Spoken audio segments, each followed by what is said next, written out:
وَنُنَزِّلُ مِنَ الْقُرْآنِ مَا هُوَ شِفَاءٌ وَرَحْمَةٌ لِّلْمُؤْمِنِينَ وَلَا يَزِيدُ الظَّالِمِينَ إِلَّا خَسَارًا.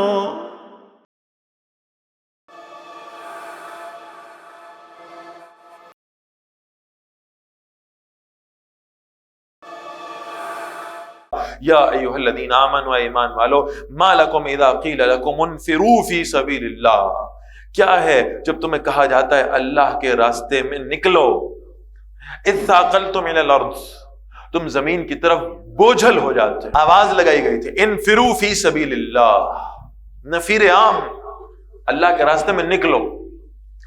یہ بات ذہن میں رکھنے کی ہے، غزوہ تبوک سے پہلے جتنی بھی جنگیں ہوئی ہیں، جتنے بھی غزوات ہوئے ہیں، ان میں اللہ کے راستے میں نکلنا یہ فرض کفایہ کے درجے میں تھا۔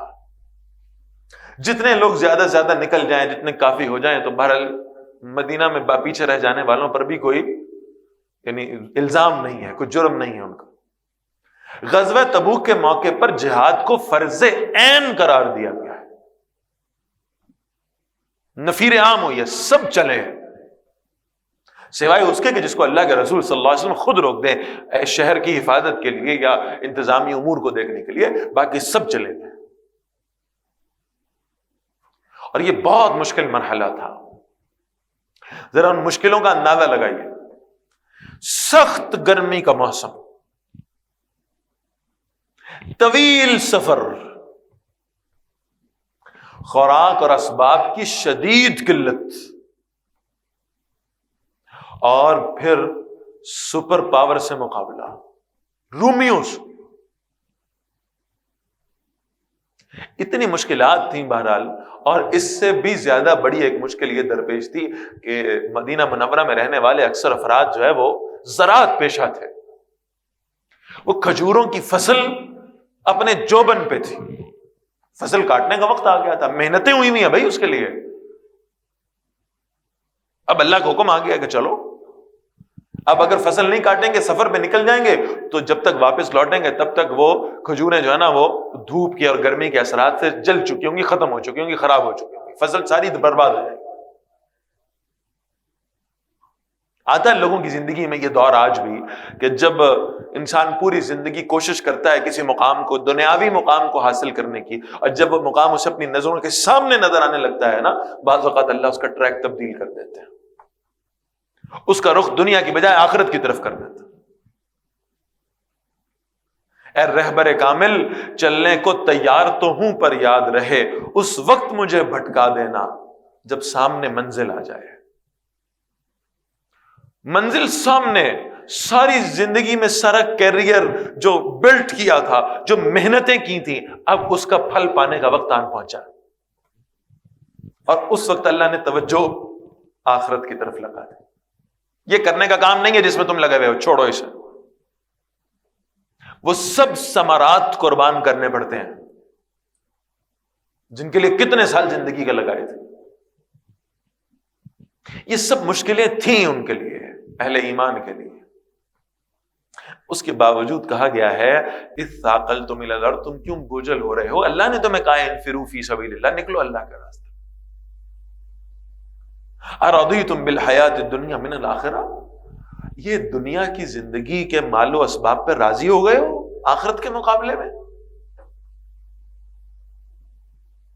فما متاع الحیات الدنیا فی الآخرۃ الا قلیل، یہ دنیا کی زندگی کا فائدہ بہت تھوڑا سا ہے آخرت کے مقابلے میں۔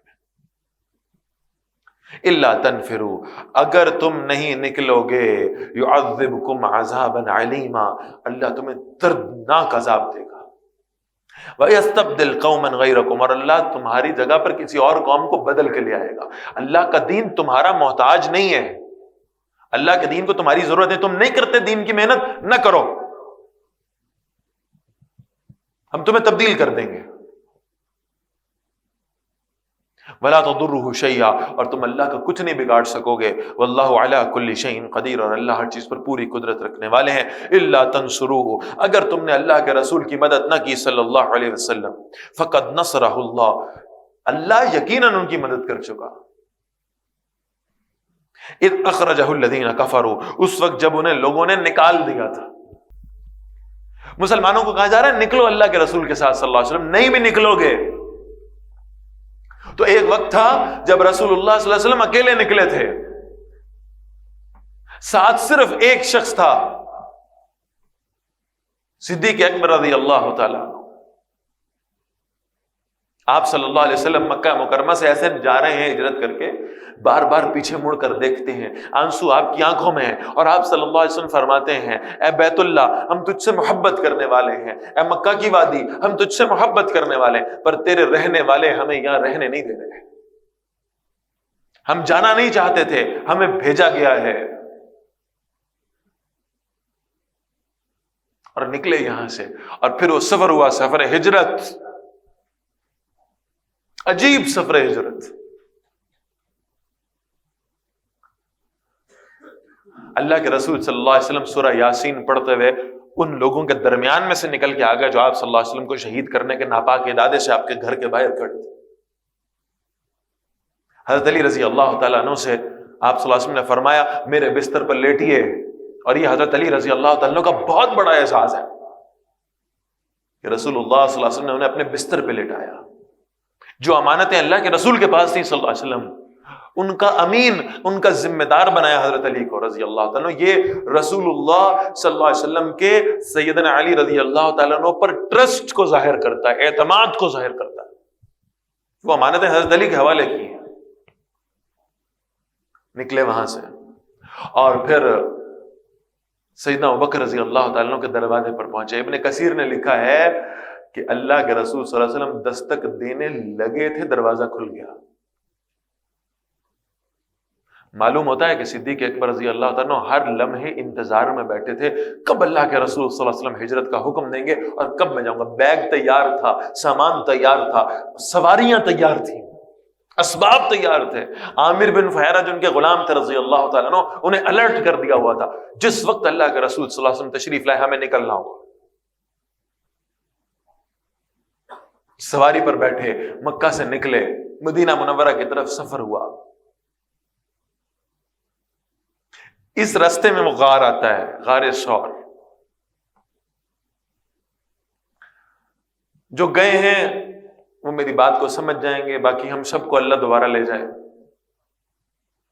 اس پہاڑ پہ چڑھنا کتنا مشکل ہے اور اس غار پر پہنچنا کتنا دشوار ہے. اور اس وقت میں سیدنا ابوبکر رضی اللہ تعالیٰ عنہ، یہ ذہن میں رکھیے گا کہ 50 ابو تھے عمر کے اعتبار سے، 2.5 سال کا فرق تھا صرف رسول اللہ کے ساتھ صلی اللہ علیہ وسلم. اللہ کے نبی صلی اللہ علیہ وسلم نے پوچھا ہے کہ ہم اس غار میں پناہ لے لیں؟ جی یا رسول اللہ، جیسے آپ کا فیصلہ صلی اللہ علیہ وسلم. کہا پھر غار تک پہنچیں گے کیسے؟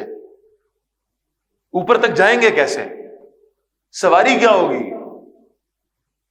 صدیق اکبر رضی اللہ تعالیٰ اپنے گھٹنوں کے بل زمین پر بیٹھے ہیں اور کہا یا رسول اللہ صلی اللہ علیہ وسلم، ابو بکر کے شانے اور کندھے آپ کی سواری کے لیے حاضر ہیں. میری سعادت ہے میں اللہ کے رسول صلی اللہ علیہ وسلم کو اپنے اوپر سوار کروں. اپنے کندھوں میں بٹھایا اللہ کے نبی صلی اللہ علیہ وسلم کو، کندھوں پہ بٹھا کر ثور کے غار کی طرف گئے. غار میں پہنچے، عرض کیا یا رسول اللہ صلی اللہ علیہ وسلم آپ باہر رکیے. خود اندر گئے. تھوڑی دیر کے بعد اندر سے آواز دی یا رسول اللہ صلی اللہ علیہ وسلم اندر تشریف لے آئے. آپ صلی اللہ علیہ وسلم جب اندر جاتے ہیں تو دیکھتے ہیں صدیق اکبر رضی اللہ تعالیٰ کے تن پہ قمیض نہیں ہے. کہ ابوبکر جب آپ اندر آئے تھے تو قمیض پہن رکھی تھی، اب کہاں گئی؟ یا رسول اللہ صلی اللہ علیہ وسلم اس غار میں سوراخ ہے، مجھے محسوس ہوا ان میں سے کوئی جانور کو کیڑا مکوڑا نکل کے آپ کو تکلیف نہ پہنچائے. میں نے اپنی قمیض کو پھاڑا، اس کے ٹکڑے کیے، ہر ٹکڑے سے غار کے ان سوراخوں کو بند کیا. کون دیتا ہے اپنا لباس کسی کی خاطر؟ آپ صلی اللہ علیہ وسلم نے دعا دی. پھر آپ نے فرمایا ہم تھک چکے ہیں، آرام کریں گے. آپ حضرت ابوبکر رضی اللہ عنہ زمین پہ اپنی ٹانگیں سیدھی کر کے بیٹھ گئے اور اللہ کے رسول صلی اللہ علیہ وسلم نے اپنا سر صدیق اکبر کی گود میں رکھا ہے. میں 100% اقرار کرتا ہوں اس بات کا کہ حضرت علی رضی اللہ تعالیٰ عنہ کا بستر نبوت پر لیٹنا علی کی شان ہے، عظمت ہے. لیکن پھر میرے ذہن میں ایک سوال پیدا ہوتا ہے کہ اگر بستر نبوت پر لیٹنا علی کی شان اور عظمت ہے تو اس شخص کی عظمت کا معاملہ کیا ہوگا جس کی گود نبی کا بستر بن گئی رضی اللہ تعالی. اللہ کے رسول صلی اللہ علیہ وسلم سر رکھ کے آرام فرمانے لگے. آنکھ کھلتی ہے جب آنسو کا ایک قطرہ حضور کے رخسار پہ گرتا ہے. آپ صلی اللہ علیہ وسلم اپنی آنکھیں کھولتے ہیں. ابو بکر کیا ہوا؟ یا رسول اللہ صلی اللہ علیہ وسلم میں نے سارے سوراخ بند کر دیے تھے, کپڑا ختم ہو گیا, ایک سوراخ باقی رہ گیا, اس کو میں نے اپنے پیر سے بند کر دیا تھا, اس سوراخ کے اندر کوئی سانپ ہے اور وہ مسلسل میرے پیر پہ کاٹتا جا رہا ہے. سائنس جس کو کہتی ہے ریفلیکس ایکشنز, ان میں دماغ فیصلہ نہیں کرتا, خود بخود ہوتے ہیں, ان پہ انسان کا اختیار نہیں ہوتا. وہ سامنے کاٹا تھا, پیر فوراً پیچھے ہو جاتا. آپ کو معلوم ہوگا عشق و محبت اصل میں جذبات کے گرد دائرہ لگاتے ہیں, انسان کو کھلے عام نہیں چھوڑ دیتے, یہ حدود سے بیگانہ نہیں کرتے. یا رسول اللہ صلی اللہ علیہ وسلم وہ پیر پر سانپ کاٹ رہا ہے, میں نے اپنا پیر پیچھے نہیں کیا. کیوں؟ یا رسول اللہ صلی اللہ علیہ وسلم اگر پیر اپنی جگہ سے ہلاتا تو ٹانگ ہلتی, آپ کی نیند میں خلل آ جاتا. ابو بکر کو سانپ کاٹ لے یہ منظور ہے, آپ کی نیند میں خلل آ جائے یہ منظور نہیں ہے. صحابہ وہ تھے جو رسول اللہ صلی اللہ علیہ وسلم کو اتنی سی بے آرامی دینے کے بھی قائل نہیں تھے. اور ہم کون ہیں؟ ذرا اندازہ کیجئے, اگر میرا نامہ اعمال رسول اللہ صلی اللہ علیہ وسلم کے سامنے اللہ نے قیامت کے دن کھول لیا تو میرے اعمال سے اللہ کے نبی کو کتنی تکلیف ہوگی کہ میرا امتی کیا کرتا رہا ہے.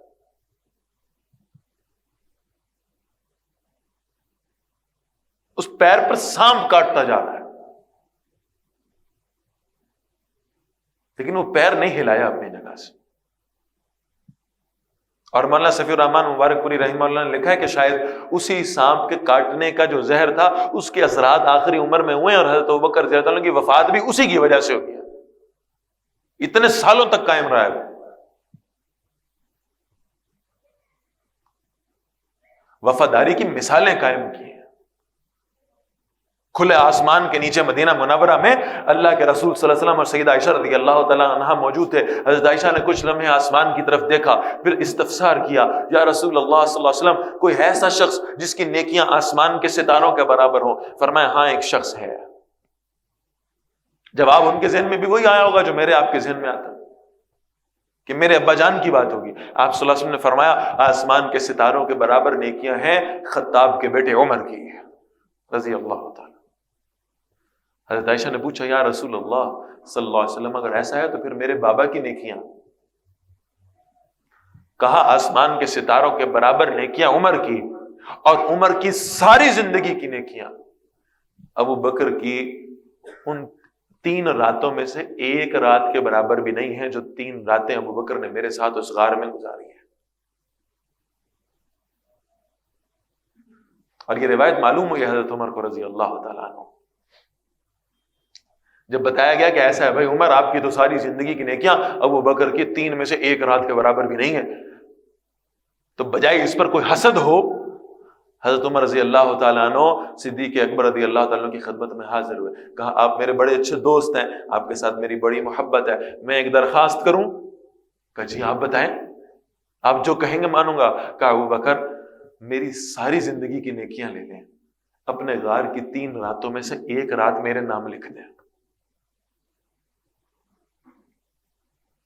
وہ مشرکین مکہ باہر پہنچ گئے, غار کے ڈھونڈتے ڈھونڈتے ڈھونڈتے پہنچ گئے.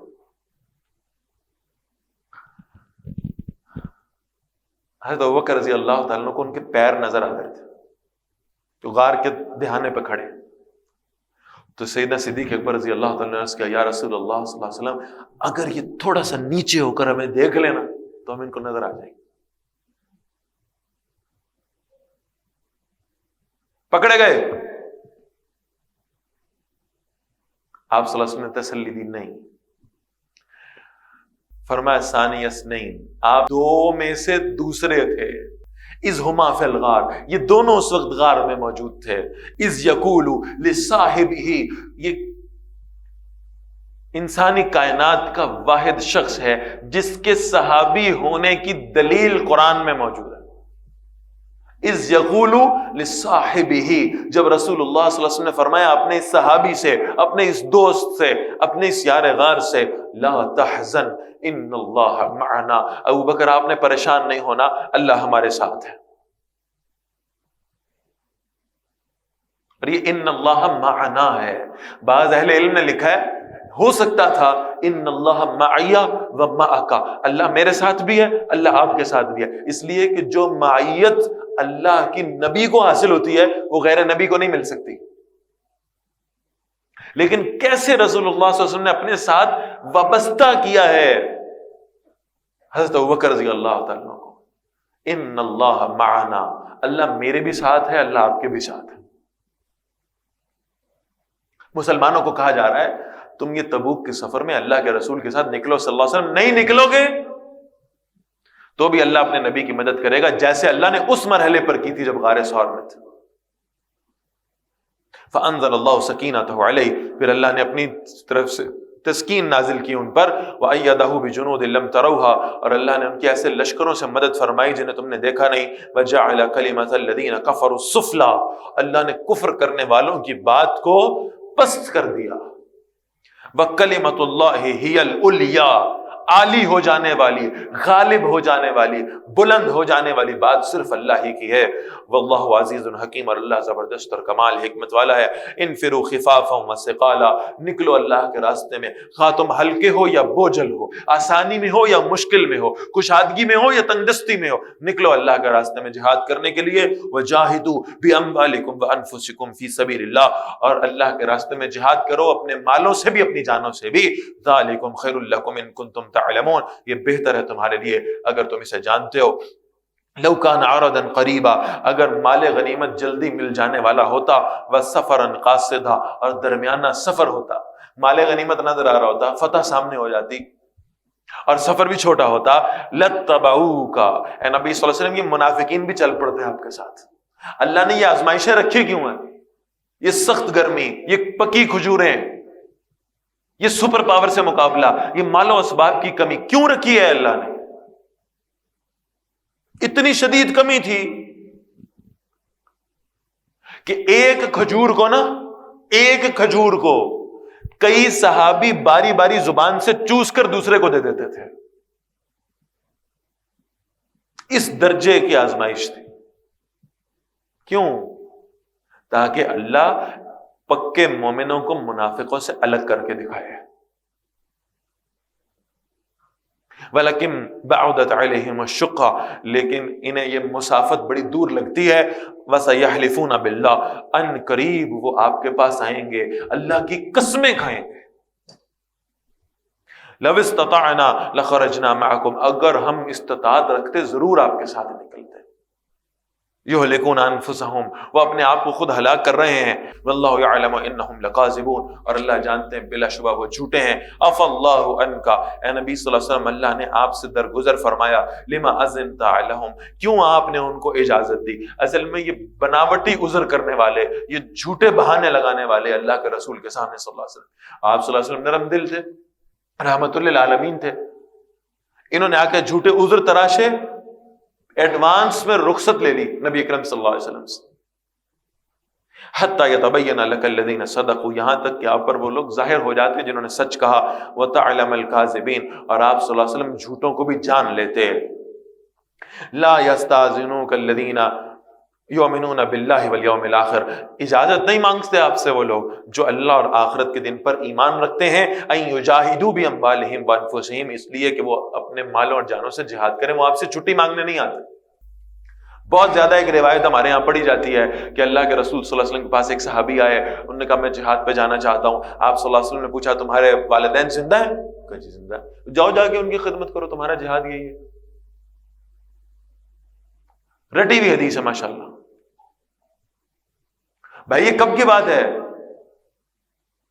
یہ غزوہ احد کی بات ہے، جب جہاد فرض عین تھا نہیں، اور وہ آنے والا شخص نیا نیا ایمان لایا تھا۔ اللہ کے رسول صلی اللہ علیہ وسلم اس کے حال سے واقف تھے، اس کی کیفیت کو پہچانتے تھے، یہ جذباتی ہو کر آ گیا ہے، یہ جب میدان جنگ میں جائے گا وہاں کی صحبتوں کو برداشت نہیں کر پائے گا۔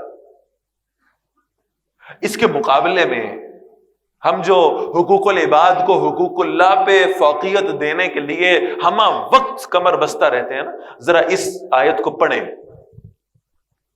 فرمایا جو ایمان رکھنے والے ہیں وہ آپ سے اجازت نہیں طلب کرتے۔ صدیق اکبر رضی اللہ تعالیٰ عنہ کے والد ابو قحافہ رضی اللہ تعالیٰ عنہ شدید بیمار تھے، مرد الموت میں تھے غزوہ تبوک کے وقت، اطباء جواب دے چکے تھے۔ حضرت ابوبکر رضی اللہ تعالیٰ نے پورے گھر کا مال بھی اللہ کے راستے میں صدقہ کیا اور اس کے ساتھ ساتھ خود بھی نکلے۔ یہ نہیں کہا یا رسول اللہ صلی اللہ علیہ وسلم ابا جی بیمار ہیں، ان کا حق زیادہ ہے جہاد کی نسبت، ابا جی کی خدمت نہ کر لو۔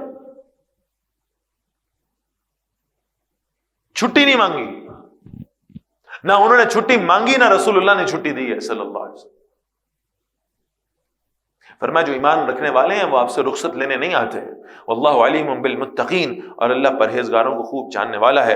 انما یستعذنک الذین لا یؤمنون باللہ والیوم الاخر، بے شک آپ سے وہی لوگ اجازت مانگتے ہیں جو اللہ اور آخرت کے دن پر ایمان رکھتے ہیں۔ وارتابت قلوبہم، ان کے دل شک میں پڑے ہوئے ہیں۔ فہم فی ریب یترددون، وہ اپنے شک میں بھٹکتے جا رہے ہیں۔ ولو ارادوا الخروج، اور اگر منافقین نکلنے کا ارادہ رکھتے ہیں، لَأَعَدُّوا لَهُ عُدَّةً، تو وہ ضرور اس کے لیے کچھ سامان تیار کرتے ہیں۔ یہ جو آپ کے سامنے کہہ رہے ہیں جناب بس بڑی مشکل ہوگی، ہم بالکل ارادہ رکھتے تھے جہاد پہ جانے کا، بھائی تم نے کوئی سامان جہاد تیار کر کے رکھا تھا؟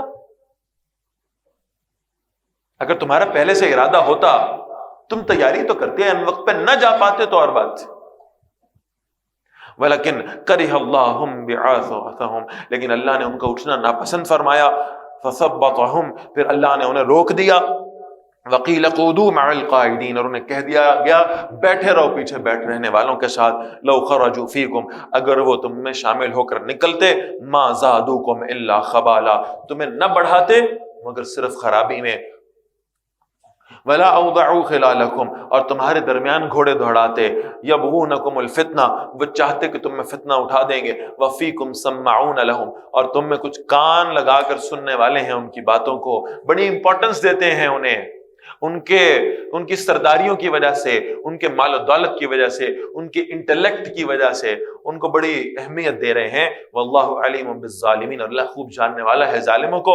لقد ابتغوا الفتنة من قبل، یقیناً انہوں نے اس سے پہلے بھی فتنہ اٹھانا چاہا ہے۔ وقلبوا لك الامور، اور انہوں نے نبی صلی اللہ علیہ وسلم آپ کے معاملات خراب کیے ہیں۔ حتی جاء الحق، یہاں تک کہ حق آ گیا۔ وظہر امر اللہ، اور اللہ کا حکم غالب ہو گیا۔ وہم کارہون، حالانکہ وہ اس کو ناپسند کرنے والے تھے۔ ومنہم من یقول، ان میں سے ایک ایسا بھی ہے منافقین میں سے جو کہتا ہے اذن لی، مجھے اجازت دے دیں، مجھے ساتھ نہ لے کے جائیں، مجھے مدینہ میں رہنے دیں۔ ولا تفتنی، اور مجھے فتنے میں نہ ڈالیں۔ جد بن قیس نام تھا اس کا۔ اب بہانے بنانے میں تو یہ لوگ ماسٹر تھے۔ یہ جد بن قیس آیا، اللہ کے رسول صلی اللہ علیہ وسلم کے سامنے حاضر ہو کر کہنے لگا اصل میں نا جی میری ایک کمزوری ہے، یہ خوبصورت عورتیں دیکھ کر نا میرا ایمان ذرا ڈول جاتا ہے۔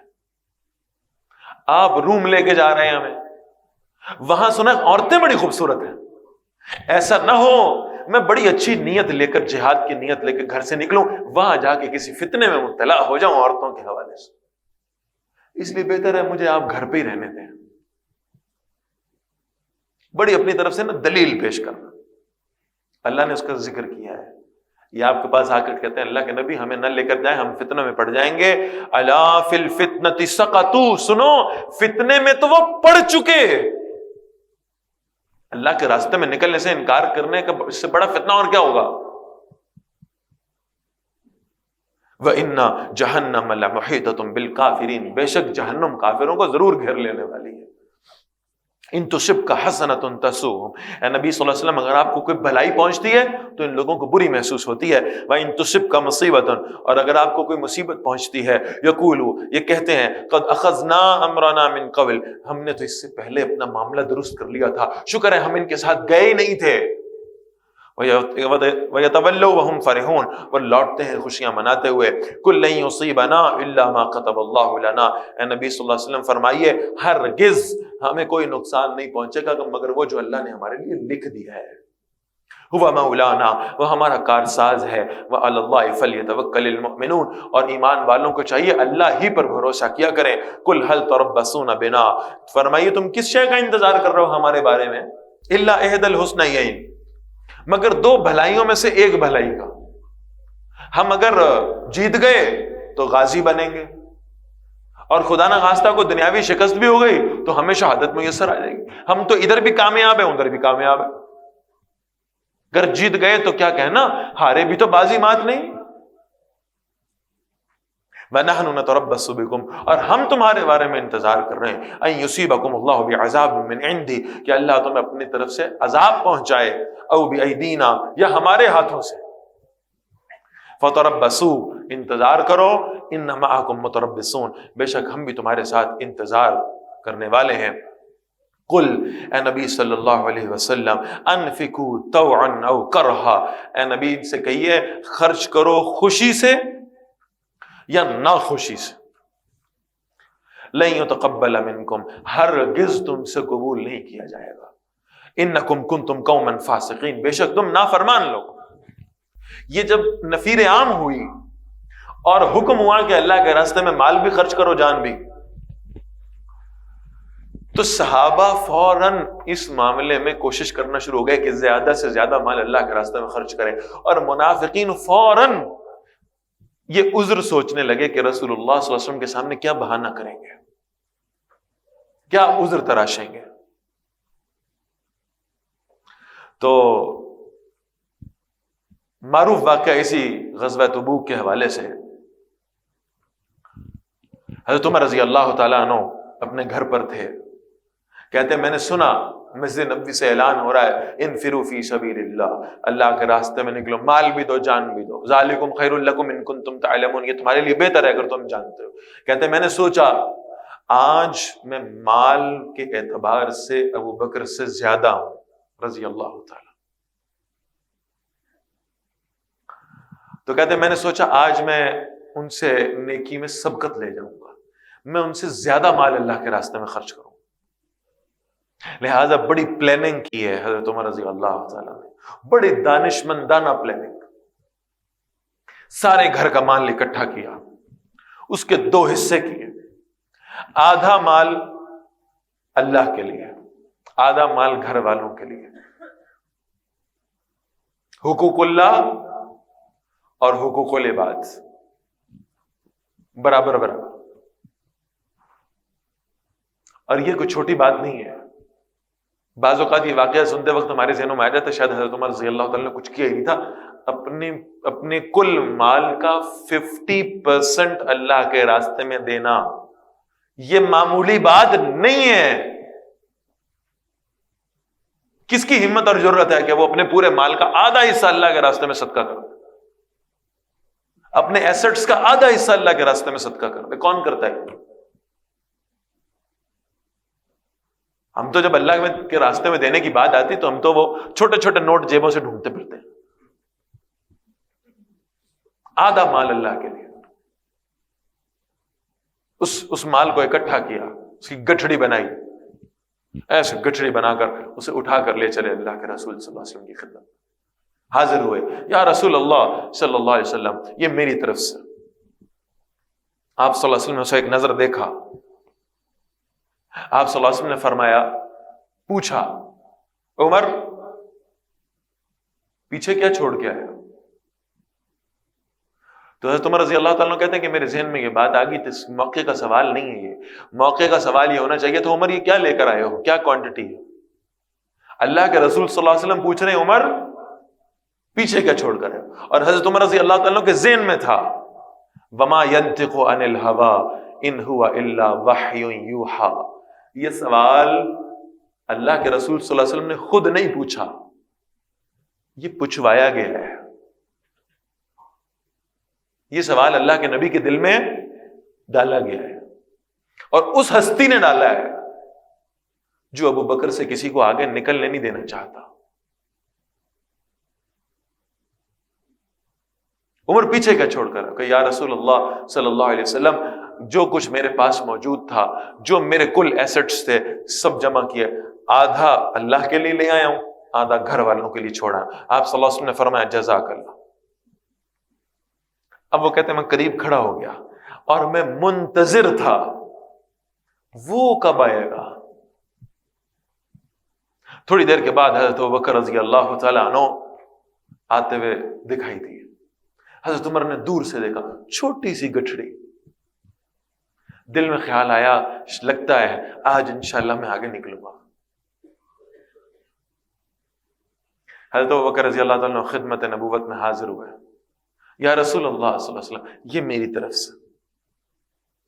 آپ صلی اللہ علیہ وسلم نے وہی سوال پوچھا ابو بکر پیچھے کیا چھوڑ کر آئے.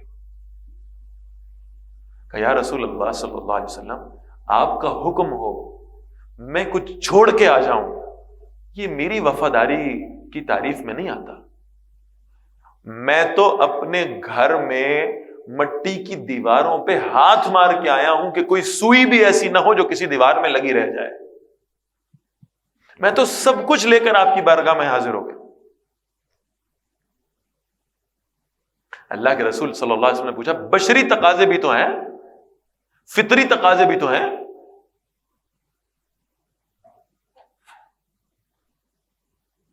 گھر والوں کے لیے کیا چھوڑا ہے؟ گزارا کیسے ہوگا؟ معاملات کیسے چلیں گے؟ سب کچھ تو یہاں لا کے صدقہ کر دیا. 100% جو کچھ بھی موجود ہے سب گھر والوں کے لیے کیا چھوڑ کر آئے ہو.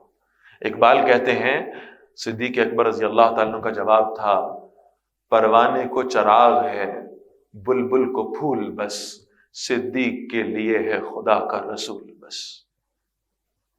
میں اپنے گھر والوں کے لیے اللہ اور اللہ کا رسول چھوڑ آیا ہوں صلی اللہ علیہ وسلم. اور جن کو یہ مل گئے انہیں پھر کسی اور شے کی کیا حاجت ہو. اللہ اور اللہ کا رسول چھوڑا. اللہ کے رسول صلی اللہ علیہ وسلم نے دیکھا حضرت ابوبکر رضی اللہ تعالیٰ عنہ نے ایک بوری اپنے جسم پہ اوڑی ہوئی ہے اور اس میں کانٹے کے بٹن لگا رکھے ہیں.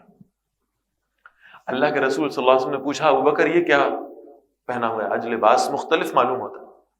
یا رسول اللہ صلی اللہ علیہ وسلم جب میں نے تحیہ کیا تھا نا میں دنیا میں سے کچھ بھی اپنے پاس نہیں رکھوں گا تو یہ لباس بھی اپنے پاس کیوں رکھ سکتا تھا؟ میں نے اپنا ایک ایک لباس وہ بھی اٹھا کر اللہ کے راستے میں صدقہ کر دیا. اب میرے پاس پہننے کو ایک کپڑا نہیں ہے, ایک کرتا بھی نہیں ہے میرے پاس, تو میں نے بوری اوڑی ہے اور میں نے اسے کانٹوں سے جوڑ لیا ہے. اس کے سوا میرے پاس ستر چھپانے کو کوئی شے نہیں. میں نے اپنا سب کچھ اللہ کے لیے دے دیا. اسی وقت جبرائیل علیہ السلام آئے. اللہ کے رسول صلی اللہ علیہ وسلم نے نگاہیں اٹھا کر دیکھا ابو بکر جبرائیل علیہ السلام نے بوری اوڑی ہوئی ہے اور کانٹے کے بٹن لگا رکھے. جبرائیل یہ کیسا لباس ہے؟ یا رسول اللہ صلی اللہ علیہ وسلم یہ شخص آج اللہ کو اتنا محبوب ہے نا اس وقت کہ اللہ فرما رہے ہیں جو چاہتا ہے نا کہ اللہ اس سے راضی ہو جائے اس سے چاہیے کہ آج مجھے ایسا بن کے دکھائے. سارے فرشتوں نے آج اللہ کو خوش کرنے کے لیے بوریاں پہن لی ہیں اور کانٹے لگا لیے. آج اللہ کو وہ پسند آئے گا جو ابو بکر جیسا بنے گا, جو اس کی نقل اتارے گا. اللہ اس سے راضی ہو جائے گا. آج اللہ کو یہ شخص اتنا پسند ہے, اللہ کہتا ہے جو اس کی ظاہری طور پہ نقل بھی کرتا ہے نا میں اس سے راضی ہوں. آج سارے فرشتے بوریاں پہن کے پھر رہے ہیں عرش پر کہ اسی بہانے اللہ ہم سے راضی ہو جائے. معلوم ہوتا ہے جو اللہ کو محبوب ہو اس کی مشابہت اختیار کرنا بھی اللہ کی رضا کے حصول کا ذریعہ ہے. آپ صلی اللہ علیہ وسلم نے پوچھا جبرائیل کیسے آئے؟ کہ یا رسول اللہ صلی اللہ علیہ وسلم اللہ نے بھیجا ہے. اور اللہ پوچھ رہے ہیں ابو بکر سے پوچھیں اپنا سب کچھ دے کر سب کچھ قربان کر کے اب بھی اللہ سے راضی ہیں نا؟ دل میں کوئی پچھتاوا تو نہیں؟ دل میں کوئی پریشانی تو نہیں؟ آنے والے دنوں کا کوئی خوف تو نہیں؟ کیسے معاملات چلیں؟ اللہ سے راضی ہے نا؟ اللہ سے خوش ہے نا؟ اللہ کے رسول صلی اللہ علیہ وسلم نے سیدنا ابوبکر سے پوچھا، جبرائیل آ کر سوال پوچھ رہے ہیں، اللہ آپ کی رضا جاننا چاہتا ہے، ساری دنیا میں اور آپ رات کے اس پہر اس لیے یہاں بیٹھے ہیں اللہ ہم سے راضی ہو جائے، اور اللہ پوچھ رہا ہے ابوبکر اللہ سے راضی ہیں کہ نہیں ہیں؟ تو صدیق اکبر رضی اللہ تعالیٰ عنہ کی آنکھوں میں آنسو آئے، زارو قطار ہوئے، یا رسول اللہ صلی اللہ علیہ وسلم بس اللہ نے مجھ سے پوچھ لیا نا، یہ میرا سب سے بڑا اعزاز ہے، اللہ کی قسم میں اپنے رب سے راضی ہوں، اللہ کی قسم میں اپنے رب سے راضی ہوں، مجھے اپنے رب سے کوئی شکوہ نہیں ہے، میں اس قسم پرسی میں، اس حالت میں، اس بے لباسی میں، اس بھوک اور فاقے میں بھی اللہ سے راضی ہوں۔ یہ ہے ایمان اور توکل کا درجہ۔ وہاں کچھ ہیں جو بیٹھ کے مشورہ کر رہے ہیں کیسے پیسے روک لیں، کیسے بچا لیں، کیا بہانہ لگا لیں، اور یہاں یہ ہے کہ سب کچھ لٹا کے بھی اللہ سے راضی۔ حضرت عمر رضی اللہ تعالیٰ عنہ کہتے ہیں بس اس لمحے میں نا میں نے کہا اپنے آپ سے، عمر تو جو مرضی کر لے، تو ابوبکر سے آگے نہیں نکل سکتا، اللہ کسی کو اس شخص سے آگے نکلنے ہی نہیں دے گا۔ یہ ہے ان صحابہ کا اللہ کے راستے میں خرچ کرنے کا جذبہ، اللہ ہمیں بھی عطا فرما دے۔ اور منافقوں کا جذبہ کیا ہے؟ کہاں سے پیسے بچ جائیں، کہاں سے روک لیں، کہاں سے خرچ کرنے سے رک جائیں۔ فرمایا وما منعہم ان تقبل منہم نفقاتہم، انہیں نہیں روکا کسی شے نے اس بات سے کہ ان کے صدقات قبول کیے جائیں، الا انہم کفروا باللہ وبرسولہ، مگر اس لیے کہ انہوں نے اللہ اور اس کے رسول صلی اللہ علیہ وسلم کے ساتھ کفر کیا ہے۔ ولا یاتون الصلاۃ الا وهم کسالى، وہ نہیں آتے نماز کی طرف مگر اس حالت میں کہ وہ بے ذوق ہوتے ہیں۔ ولا ينفقون الا وهم کارہون، اور وہ خرچ نہیں کرتے مگر بڑی کراہت کے ساتھ، دل پہ جبر کرتے ہوئے، بوجھ رکھتے ہوئے اللہ کے راستے میں خرچ کرتے، گن گن کر۔ فلا تعجبک اموالهم ولا اولادهم، ان کے مال اور ان کی اولادیں آپ کو متاثر نہ کریں۔ انما یرید اللہ لیعذبہم بہا فی الحیات الدنیا، بے شک اللہ یہی چاہتا ہے کہ انہیں انہی کے ذریعے سے دنیاوی زندگی میں عذاب دیں، ان کے مال اور ان کی اولادیں ان کے لیے عذاب کا سبب بن جائیں۔ وتزهق انفسهم وهم کافرون، اور ان کی جانیں اس حال میں نکلیں کہ یہ کافر ہوں۔ ویحلفون باللہ انہم لمنکم، اور وہ قسمیں اٹھاتے ہیں اللہ کی کہ وہ ضرور تم میں سے ہیں۔ وما ہم منکم، حالانکہ وہ تم میں سے نہیں ہیں۔ ولکنہم قوم یفرقون، وہ ایسے لوگ ہیں جو ڈرتے رہتے ہیں۔ لو یجدون ملجأ، اگر وہ کوئی اپنے لیے پناہ گاہ پائیں، او مغارات، یا کوئی غار انہیں مل جائے، او مدخلا، یا کوئی گھس کر بیٹھنے کی جگہ مل جائے، چھپنے کی جگہ مل جائے، لولوا الیہ، ضرور اس کی طرف لوٹ جائیں گے۔ وہم یجمعون، اس طرح جیسے وہ رسیاں توڑا رہے ہیں۔ ومنہم من یلمزک فی الصدقات، اے نبی صلی اللہ علیہ وسلم ان میں سے وہ بھی ہیں جو بعض اوقات آپ کو الزام دیتے ہیں صدقات کے بارے میں۔ فَإِنْ أُعْطُوا مِنْهَا رَضُوا، جب ان صدقات میں سے ان کو کچھ حصہ دے دیا جائے تو راضی ہو جاتے ہیں۔ وَإِن لَمْ يُعْطَوْا مِنْهَا، اور اگر انہیں نہ دیا جائے اس میں سے، إِذَا هُمْ يَسْخَطُونَ، تو اسی وقت ناراض ہو جاتے ہیں۔ وَلَوْ أَنَّهُمْ رَضُوا مَا آتَاهُمُ اللَّهُ وَرَسُولُهُ، اگر وہ واقعی خوش ہو جاتے اس میں سے جو اللہ نے انہیں دیا تھا اور اللہ کے رسول نے صلی اللہ علیہ وسلم، وَقَالُوا حَسْبُنَا اللَّهُ، اور کہتے ہیں ہمیں اللہ کافی ہے، سَيُؤْتِينَ اللَّهُ مِنْ فَضْلِهِ وَرَسُولُهُ، اللہ ہمیں اپنے فضل سے عطا فرمائیں گے اور اللہ کے رسول بھی صلی اللہ علیہ وسلم۔ اِنَّا الی اللہ راغبون، ہم اللہ کی طرف رغبت کرنے والے ہیں، ہمیں مال نہیں چاہیے، ہمیں اللہ مل جائے، بس ہمیں اسی بات کا شوق ہے، ہمیں اللہ کی معرفت مل جائے، اللہ ہم سے راضی ہو جائے۔